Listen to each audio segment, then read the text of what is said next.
My name is Jennifer Wayne, and I'm excited to welcome you to Motivating Moments. Your host, Sean, is here to help you reach your highest potential by sharing stories that inspire and fuel your inner positivity. Think of it like a power play, where each episode gives you the advantage to overcome obstacles and score personal victories. The positivity we create here is contagious, passing to your friends, family, and community. Let's keep passing that positivity and shoot for a brighter, more positive future together. Okay, I'm repping the lug nuts Uh-oh, because it's and the green. rumble ponies. Because it's green, it's going off on your background. Oh man.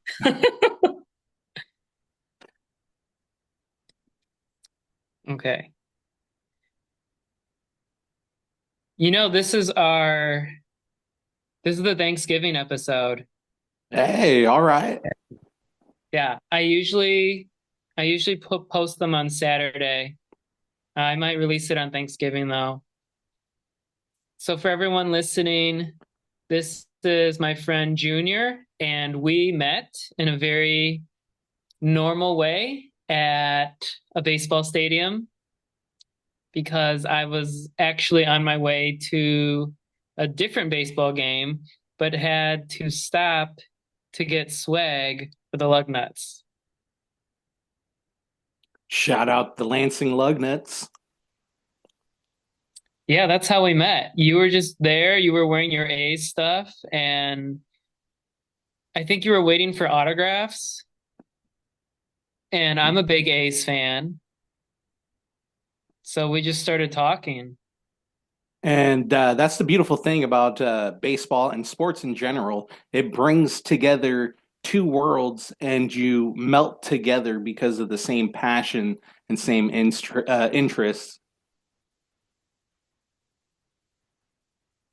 So basically, what we do is the concept of the podcast, it's called Motivating Moments. I don't know if you've listened to any of the other episodes, is you have to be friends with me.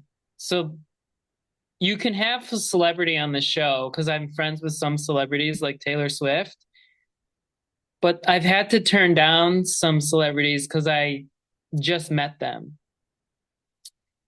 And then the second thing is I want to give you a chance to talk about your podcast, any other side hustles you've got going for you, because I think that's good for networking with my other friends. So far, we've had a couple people network with my friend Dawn because she does this cool scuba thing for veterans.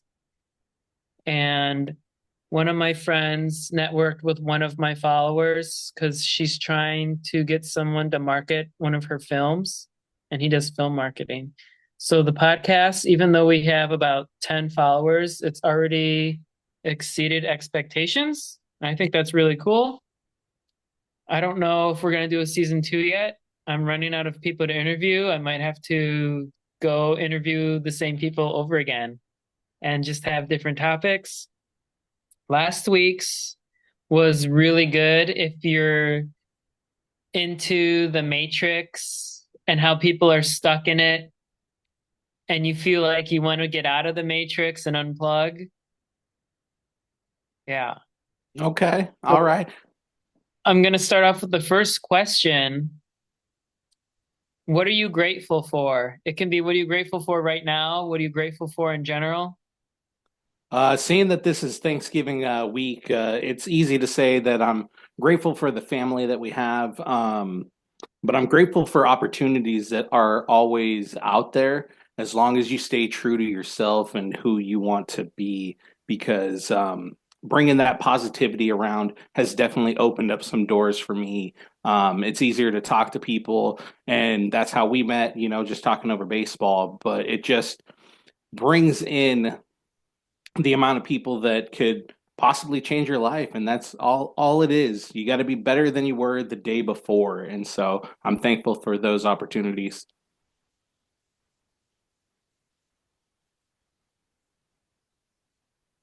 That's a really good answer.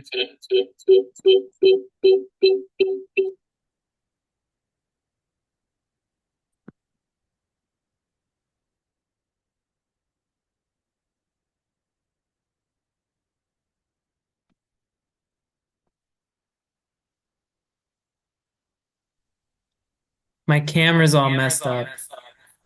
I Ooh. I, th I think it's crossing frequencies because in my screen there's two. There's you that I'm talking to, and then there's another screen down there with a still picture of yourself. I know how to fix this.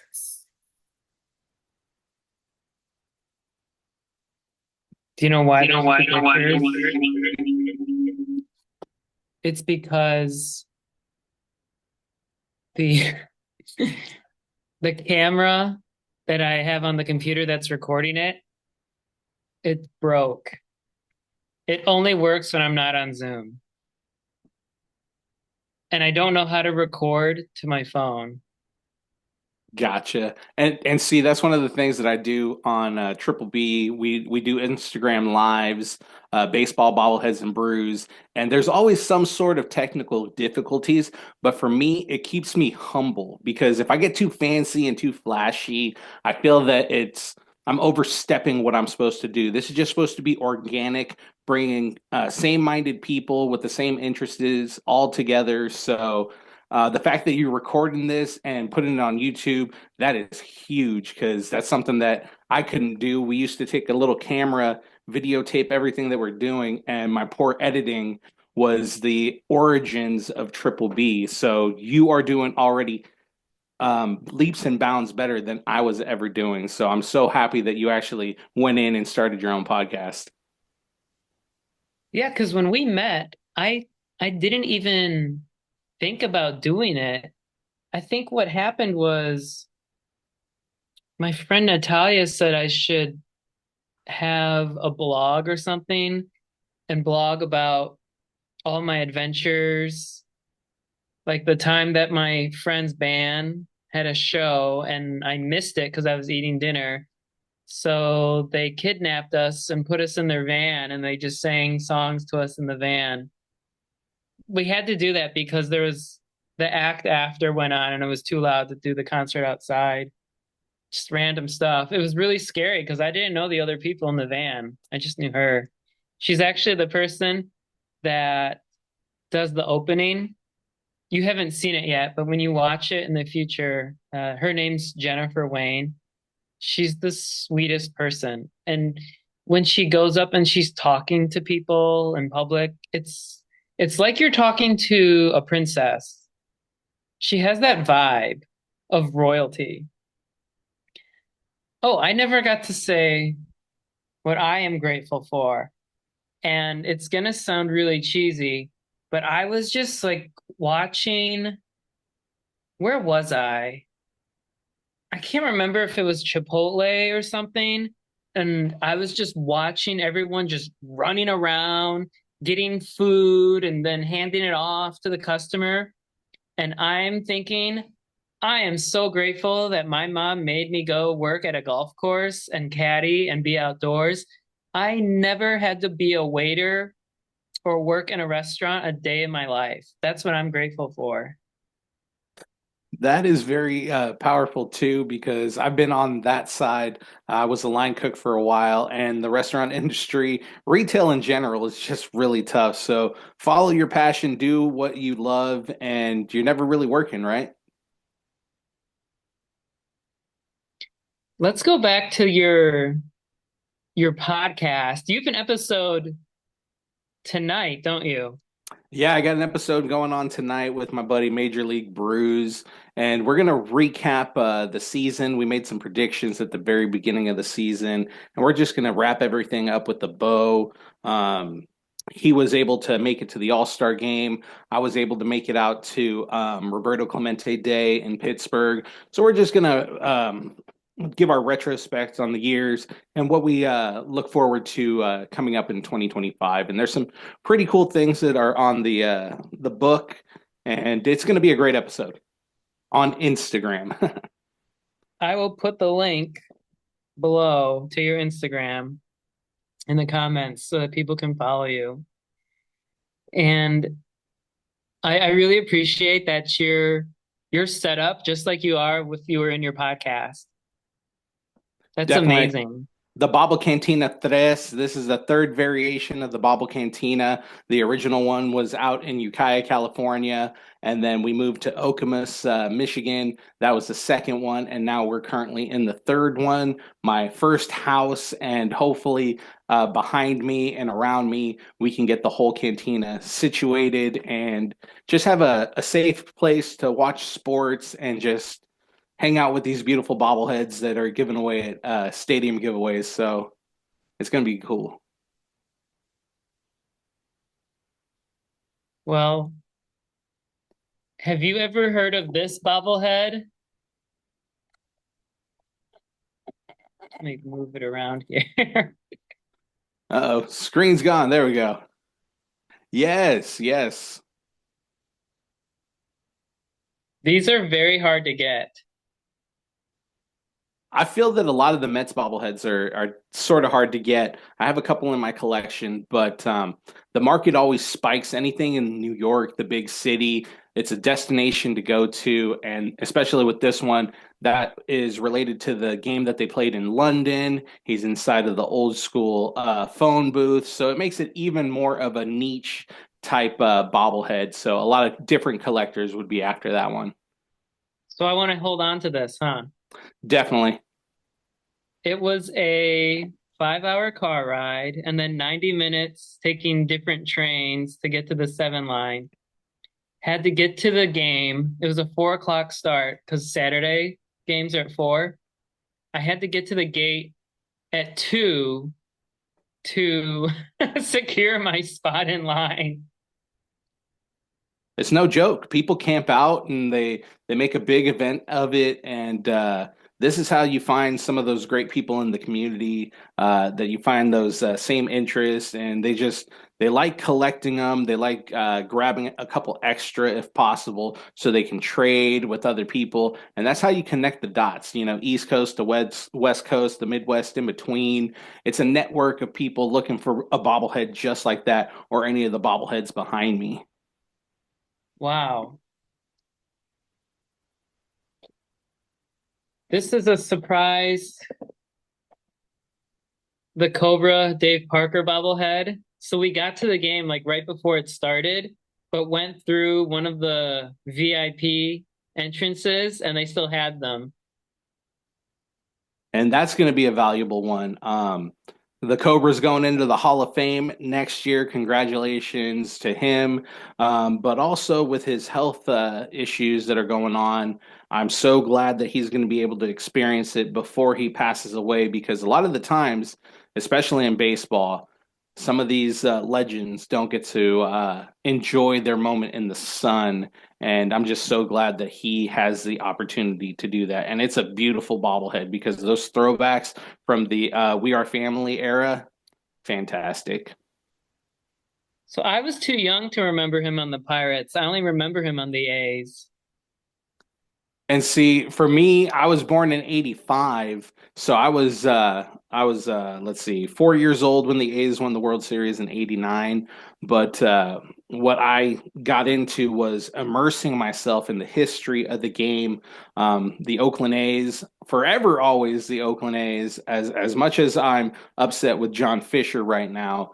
That's still the team I love, but I also love the Cardinals. I love Roberto Clemente. And so you learn all these different things about these beautiful organizations that are so in they're attached to the cities that they represent.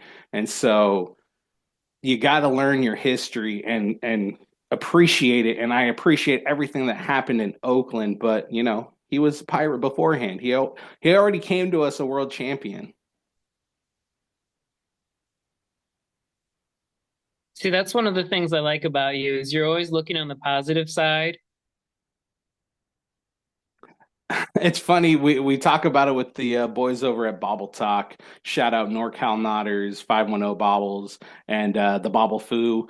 We joke around and we say we always piss positivity because the world already has enough negativity in it. Let's be a beacon. Let's be a light. Let's have some fun as we all talk about the things that we love. So definitely got to stay positive. And that's why I'm so drawn to the minor league baseball is it's just such a family fun, family friendly environment to feel safe and laid back. I think I got hassled one time when I was at the Tennessee Smokies game because the usher wouldn't let me take food out of the all you can eat area because I was trying to sit in the sun, not in the cold shade. Yeah, definitely a big time family atmosphere. People come in and they are team parents basically. They house some of the players. Not so much since COVID happened, but you have the booster clubs that are associated with those cities and those teams, and it's a part of the community. And especially here in Lansing, everybody loves the lug nuts, and they hope for the season to come quickly and hopefully a championship to follow. Because I believe, if memory serves me correctly, the last time they won a championship was like 2010. So they're overdue here in Lansing for a title. You know what? That that just made a new goal for me. I want to be a host family for some of these players. It would be so cool. Yeah, I mean, a lot of the times I've heard stories and how they keep in touch and they follow them all the way up to the major leagues, or they call them and it's like, hey, I've made it to the show. I want to bring you guys out here because of what you did early on in my career. And they forever were grateful for that opportunity because without that host family, they might have already been out of the game. So they were able to find a couch, find a bed, and continue chasing their dreams. And it's cool to see that people still have relationships with players that have come through their homes and vice versa. When I was at I think it was the Orioles game, I was sitting with the host family for Anthony Volpe because they were playing the Yankees when he was in Double A. And guess who the host family was when he was in Double A? Who? His mom and dad, because that's where they live. It was such a great timing on his part. And his mom was super chill. She was talking to me about this was when the Tampa Rays went on, would they start the season 15-0? This was before everything, the wheels fell off for Tampa. Yeah, I think it was 2023 and they started the season hot. And she's like, "Well, who have they played? The Tigers." She's like, "Yeah, that doesn't count.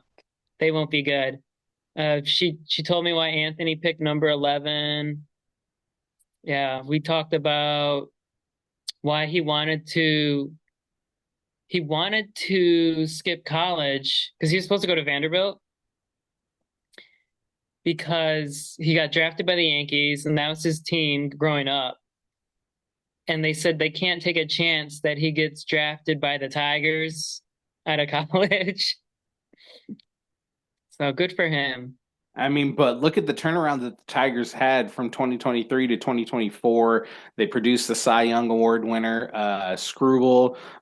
They got really deep into the playoffs. They sort of ran out of gas, but that's a team that is now building from within. So they got some key players that were in the minor leagues. I've seen them firsthand with the West Michigan Whitecaps. So it's going to be interesting to see what the Tigers do with the next couple of years. Yeah, can you imagine if Spencer Torkelson lives up to his potential? That'd be great. The pride of Petaluma. He was on one of the Oh, you're right. teams, Yeah.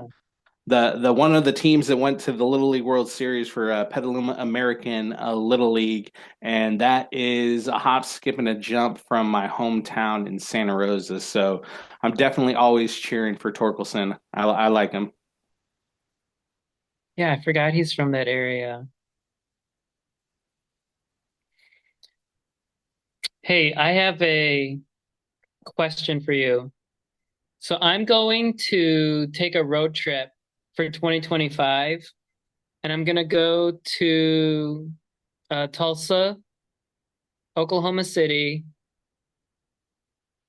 uh, probably Memphis. Is it worth it to go out of the way? I think it's like 5 hours out of the way if I go south to Frisco Rough Riders. The answer is yes. That's technically the home ballpark to my co-host Saltine American. That's my brother-in-law, and he lives out in McKinney, Texas, which is pretty much like 10, 15 minutes away from there. Stadium Food Girl always says that the food is spectacular there. They have a lazy river in the outfield, so it's a experience within a baseball experience. So definitely make the trek down. It's going to be great, and maybe pick up some queso frisco gear, and it's literally a block of Mexican cheese known as queso fresco, but of course, queso frisco. I actually saw someone wearing that hat in DC, and I knew what it was. No, it wasn't in DC. It was Las Vegas. And I knew what it was, and he was happy. He gave me a high five. And that's kind of what I wanted to mention because I know you feel it. When you see someone else, you don't know this person, but they have their minor league swag on, doesn't it just make you feel good? And like you connect with that person for 5 seconds? Uh, it's great, and every time I do it, they chuckle because they're like, "Wow, I didn't know anybody knew about my area or my favorite minor league team." Sometimes even independent teams, and I always joke around with my wife. I'm like, "Man, I wish I could learn more things and keep relevant thoughts that can make me a bunch of money, but instead, I know a lot of sports teams and statistics that way." But remember, be good at what you want to be good at, and I love me some sports, so I got to be good at that. Yeah, as long as you have like your basic needs and you're happy, that's all you really need. You don't really need a lot of money to go to minor league baseball games, Very unless it's the true. Brooklyn Cyclones. I was just looking up hotels and transportation to get there from Virginia. It's like it's not even worth it unless it's Seinfeld night. You got to also think about the Quad City River Bandits in Iowa. They have a Ferris wheel that's attached to their stadium, and it's surrounded by waters. So I'm assuming that that stadium is going to be a little pricey because you got to pay for the amenities sometimes. Wow. Is that is that single A for the Royals? I want to say yes. Okay. I've heard of them. I haven't been there. They used to be affiliated with the Astros. They used to be affiliated with the Cardinals. So yeah, I look at the stadium and I'm like, that looks like something I could go to because Iowa's right around the corner from us. And then on top of that, if you're in Iowa, take yourself to the Field of Dreams. Highly recommend it. I've never been to the Field of Dreams. All right, Quad City, River Bandits. Wow. I think I've seen this stadium in the video game, in the show. They've been a team since 1901. Yeah, this is important. Historically speaking, we need to go here. Hey, sign me up. Yeah, when you go there, call me and I'll meet you there. Sounds like a plan to me. Yeah, and this has been recorded, so that's our contract. There we go. Oh wow, they were affiliates of the A's, 1948, 1949. Wow. So that was still Philadelphia, I think. Yeah. Yeah, definitely. Because they didn't start heading towards Kansas City until about the mid 50s. Yeah. Wow. History, folks. History. What's the team called now? Just the A's? They are the Athletics, The shorthand Athletics? ATH. Forever Oakland. Shout out to the team that wanted to stay, the Oakland Ballers, the Pioneer League of Baseball. looking forward to possibly catching the game when I head back out there. But got to represent the Ballers. I was thinking about wearing my Ballers hat, but it made sense, throwing on the Lugnuts Lansing hat. And yeah, you got to represent the people that want to be around you, and the Ballers definitely want to represent Oakland to the fullest.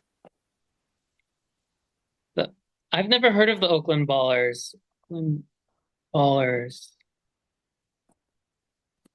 Inaugural season this past year, they made the playoffs. They have a This is so cool. Yep, a good start to the fan base. They partnered up with a lot of the content creators out in Oakland. Shout out Gamer Athletic. Shout out NorCal Nodders, 33 Customs, The Last Dive Bar. A lot of great people out there. The Oakland 68s, which is the fan group led by Jorge Leon, and he has an opportunity to try to be on the board for the Ballers, and they're placing a fan on that board to help direct where the team wants to go and grow. And Wow. that is very revolutionary in sports management. Yeah, it says JT Snow is the bench coach. Yep. Don Wakamatsu was there to get everything situated. There's a lot of Bay Area influence that's there. Some of the great people in the game of baseball have played at Ramondi Field. We're talking about Frank Robinson, Vida Pinson. A lot of great people have gone through that field, and they're renovating it. And it is going to be a destination for many years to come, especially for the youth of the city of Oakland. Did you know that in the 1984 draft, Wakamatsu was the last pick by the Yankees? So does that mean he was the baseball equivalent of Brock Purdy, Mr. Irrelevant? Yeah, I'd say so. I also didn't know he was at Arizona State with Barry Bonds. Arizona State had a lot of great baseball talent come through there. Dustin Pedroia, Andre Ethier, my boy Travis Buck. Shout out Travis Buck. Now with, I want to say he's with Loyola LMSU as a bench coach for them. And yeah, Arizona State is a destination spot for baseball. I wish I could have gone there and played baseball before I hurt my shoulder, but coulda, shoulda, woulda.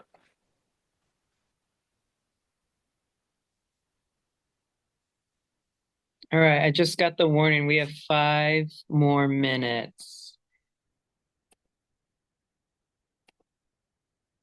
Man, that 30 minutes really flew by. I was just having a great time talking baseball. Uh, we need to add Oakland Ballers. When you go, I'll go. I mean, I don't have any dependents, so I just need like a couple days notice. I got And four if you great kids. if you ever get the urge to go to Arizona Fall League or Cactus League, I'm actually moving to Arizona next year. There you go. All right. We'll Yeah, talk about you can that come stay with me. outside for sure. Yeah, I'm trying to get really close to where the Casey Royals spring training is. Okay, So I can just, surprise. I'll probably like work Mondays and Tuesdays and then go to spring training Wednesday through Sunday. It'll be the best month of the year. Definitely highly recommend some Arizona baseball during the spring. I do have to make my way out to Florida for the Grapefruit League and experience that one Nice. time in my life as well. I actually went in 2020 to Mets Astros, and it was so much fun because people would bang on trash cans when George Springer was batting. Remember, he says let it go, but we're not Elsa, so we're gonna always bring it up, especially Yeah. with him. Yeah, so I think the week before they shut down sports, I went to spring training. I went to a Florida Panthers game, and I went to the Players Championship in Ponte Vedra Beach, but I did not get COVID.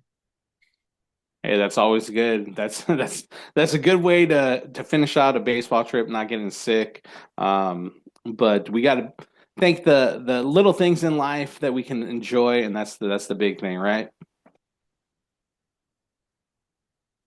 Did you want to? So I know I'm going to add your Instagram. Do you have any other affiliate links you want to push to my Um, friends? I have some stuff going on with Baseball Barbecue. They've entrusted me as a brand ambassador, but some of the times I don't push that a lot. I just want to make sure that you want to support local, you want to support mom and pop shops. All these industrial size restaurants and breweries are always going to thrive and survive, but it takes no effort to go support your friends that are out there doing things. So always like, share, subscribe for all your friends and all the local things that are going on. So, don't worry about me. Just remember, support local. I love that. That was a great way to end it. What what do I have to do to get onto your bobbleheads podcast? Well, we're pushing towards episode 100, so let's try to set it up before we hit 100, or even after that in the brand new year. Maybe we'll have you on for the season premiere for 2025. So we'll Okay. work it out for sure. Yeah, thank you. Um, I think I already showed you this one, the Indianapolis Clowns. Yep.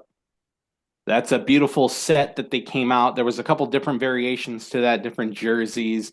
I want to say it was put together by the baseball bobblehead Hall of Fame or retail Hall of Fame, whatever they want to call themselves. But they were able to get the licensing because there's not many Jackie Robinson bobbleheads. Oh, Hank Aaron? Oh, that was Hank Aaron's? Yeah. Oh man, okay. I thought that was the Jackie one. Now I want a Jackie Robinson bobblehead. They're out there. You gotta find them. Few and far between though.